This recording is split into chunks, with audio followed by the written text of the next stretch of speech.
ये केजरीवाल की हठधर्मिता है, खास तौर से केजरीवाल इसमें इन्वॉल्व हैं शराब घोटाले पे। पांचों सम्मन पे नहीं गए और पांचों सम्मन में इन्होंने कहा कि जो ये सम्मन है ये इलीगल है। कभी भी कोई भी सम्मन गैर कानूनी नहीं होता। ये कोर्ट का अपमान है और ये एक सिस्टम का अपमान है और एक व्यवस्था का अपमान है।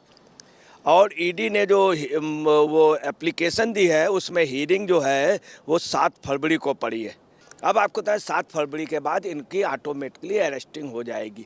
नमस्कार, मैं अंजलि मिश्रा। स्वागत है आप सभी का एसजीवी न्यूज पर। आपको बता दें कि दिल्ली के मुख्यमंत्री अरविंद केजरीवाल को ईडी द्वारा 5 समन भेजा गया है, लेकिन इसके बाद भी अरविंद केजरीवाल सामने आने को तैयार नहीं, पूछताछ में सहयोग करने के लिए तैयार नहीं। शराब घोटाले से जुड़ा ये मामला है। आपको बता दें कि क्राइम ब्रांच भी उनके आवास पर पहुंच गई, वहां भी अरविंद केजरीवाल उनसे नहीं मिले हैं। तो कहीं ना कहीं ये पूरे मामले में बीजेपी ये कह रही है कि कितना भागोगे, सच तो जनता के सामने आकर ही रहेगा। और ऐसे में अब ईडी इस मामले को लेकर कोर्ट में भी शिकायत दर्ज करा चुकी है कि अरविंद केजरीवाल पूछताछ में सहयोग नहीं कर रही है। 5 समन के बाद भी जो है वो सामने आने को तैयार नहीं है और इसके बाद आम आदमी पार्टी से गैर कानूनी समन बता रही है।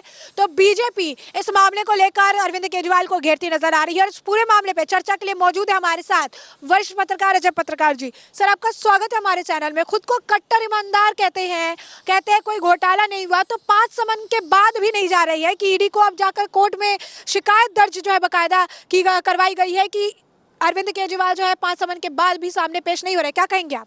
देखिए, आपको तो पहला मैं बतला दूं कि कभी भी कोई भी सम्मन गैर कानूनी नहीं होता। कानूनन तौर पर जब वहाँ पे कंप्लेन जाती है और कंप्लेन के लिए किसी भी मामले पे बुलाना होता है तो ये कोर्ट का अपमान है और ये एक सिस्टम का अपमान है और एक व्यवस्था का अपमान है। सम्मन का मतलब होता आना, ऐसा नहीं कि आपको जेल करे दे रहे हैं। सम्मन में लोग जाते हैं, 3 सम्मन में मैक्सिमम चले जाते हैं इंटरनेशनल लेवल पे।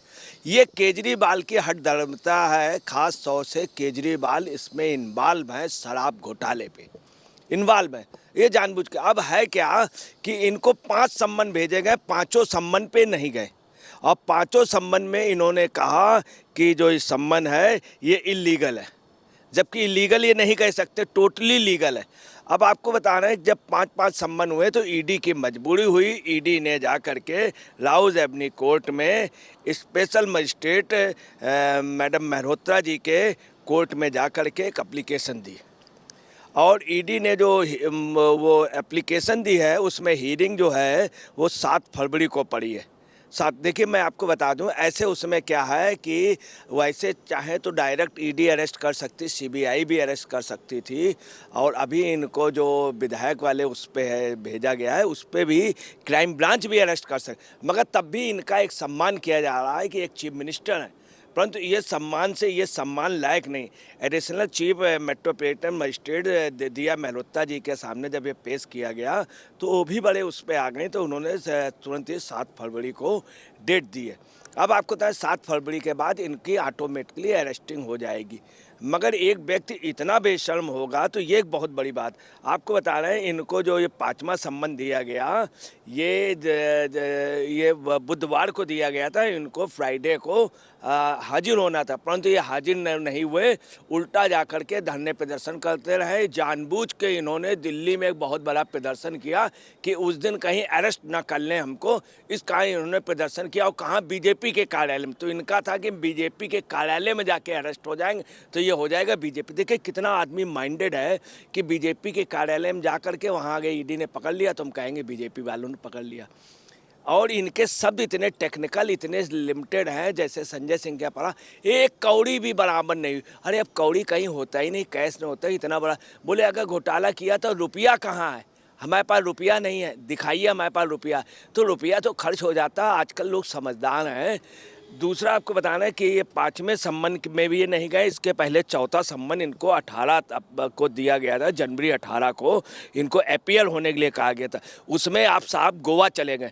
3 दिन के विजिट में गए और 18 से 20 तक रहे। गोवा इसलिए गए चूँकि गोवा मामले में ये फंसेंगे, बुरी तरह से फंसेंगे। और गोवा में ही इन्होंने पैसा जो लगभग 100 करोड़ के लगभग है वो गोवा में ही शिफ्ट किया था पैसा। तो ये गए और जाकर के उससे कैदी से मिले जो एक इनका नेता था जो बीच में थे, उनसे और गोवा में जाकर के अपनी सेटिंग की कि किसी तरह से बच जाए। ये व्यक्ति बचने की अपनी कोशिश कर रहा। तीसरा जो संबंध था वो जब IPL के लिए इनसे कहा गया 3 जनवरी को, तो इन्होंने क्या कह दिया, राज्यसभा में चुनाव रिपब्लिकन डे का सेलिब्रेशन है। इनसे क्या मतलब रिपब्लिकन? बेहद अफसोस की बात है कि हम आपको एक बहुत दुखद बात बता रहे हैं। इस देश के लिए एक बड़ी दुखद बात यह है कि 26 जनवरी कायदे से IAS, PCS, गवर्नर, DM और प्रेसिडेंट को करना चाहिए, मगर इस देश के कुछ लोग इतने बेशर्म रहे हैं वहाँ पहुँच जाते। उसमें केजरीवाल भी रहा। एक बार 26 जनवरी में अपनी फैमिली को लेकर के पहुँच गया था, आगे बैठने के चक्कर में था। इसके पहले ज्ञानी जैल सिंह थे तो राजीव गांधी भी पहुँच गए थे, वो ऐसे करने के चक्कर में था, तब झिड़के गए थे। तब से जैल सिंह ने उनको एक पायदान नीचे कर दिया था। ये इस देश के नेताओं की बेशर्मी की हद है कि 26 जनवरी में ये सेलिब्रेशन और 3 जनवरी को बुलाया गया था। 26 जनवरी काफ़ी आगे था। इसके पहले सेकंड जब इनको कहा गया, सेकंड इनको सम्मान दिया गया था, तो इनको 21 दिसंबर को IPL के लिए कहा गया, तो बोले विपस्सना का जेल में भी विपस्सना होती है, कैदियों को विपस्सना ठीक हो जाते हैं। ये जेल विपस्सना में भी फाइलें निपटा रहे थे, लोगों से मिल रहे थे। एक महिला नेता इनसे मिली, जबकि विपस्सना में मिला। मैंने भी विपस्सना की है, मगर विपस्सना में किसी से ना बोला जाता ना मिला, मगर ये फ़ोन पे ही बात कर रहे थे, लोगों से मिल रहे थे। इन्होंने लोगों को फ़ोन किए, खूब बातें की। अब पहला जो इनको हुआ था वो 23 अक्टूबर को इनको नोटिस दिया गया था और IPL 2 नवंबर के लिए कहा गया। तो इन्होंने कह दिया मध्य प्रदेश और छत्तीसगढ़ के हम चुनाव में जा रहे हैं। अब आप ये बताइए, कोई अपराधी अगर हो तो कहे मैं यहाँ जा रहा हूँ, मैं ससुराल जा रहा हूँ, मैं यहाँ जा रहा हूँ, वहाँ जा रहा हूँ, ये तो कोर्ट में आपको आना पड़ेगा। ये एक्चुअली में अपने को कोर्ट से बहुत ऊपर सोच रहे। मैं आपको इस विषय में एक बात बता दूँ, इनको इस्तीफा दे करके अगर ये सही है, अभी इनके यहाँ MLA वाले में भी जा रही पुलिस, तो भाग गया ये आदमी और दिल्ली के बॉर्डर छोड़ के भाग गया। आ नहीं रहा था जब बिल्कुल बेफिक्र हो गया।